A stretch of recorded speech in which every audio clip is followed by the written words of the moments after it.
Aujourd'hui, le système électrique français tel qu'il est conçu permet une complémentarité de l'ensemble des moyens de production grâce au maillage complet du territoire par des réseaux de transport et de distribution.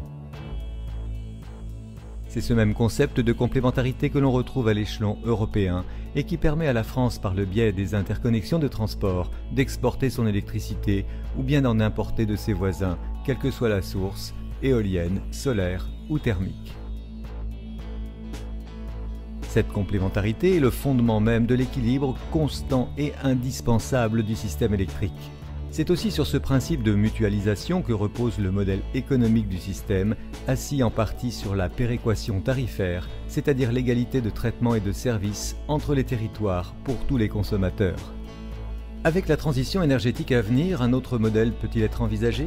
Basé sur une juxtaposition de régions qui n'auraient plus de lien entre elles sur le plan électrique parce qu'autosuffisantes dans leur production ? La réalité montre en fait les limites d'une telle approche, aussi séduisante soit-elle.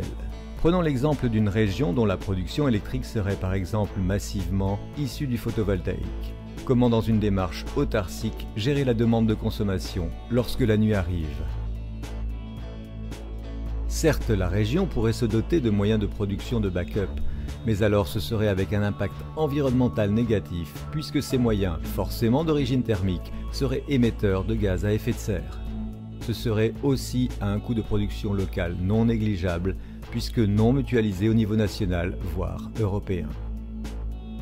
Pour autant, désormais, tout n'a plus vocation à rester centralisé. Ainsi, par exemple, l'optimisation de la production solaire sur les toits des écoles ou d'usines, le développement de l'efficacité énergétique dans les bâtiments publics, sont autant de décisions qui peuvent relever de l'échelon local.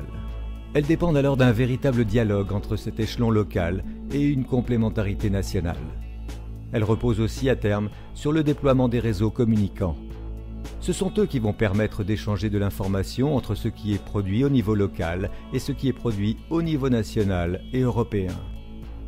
Et demain, ce sont aussi eux qui vont gérer une meilleure interaction entre production locale, solaire ou éolienne, et le stockage d'électricité de type batterie de voiture électrique, ballon d'eau chaude ou comme en Allemagne, chauffage électrique à accumulation.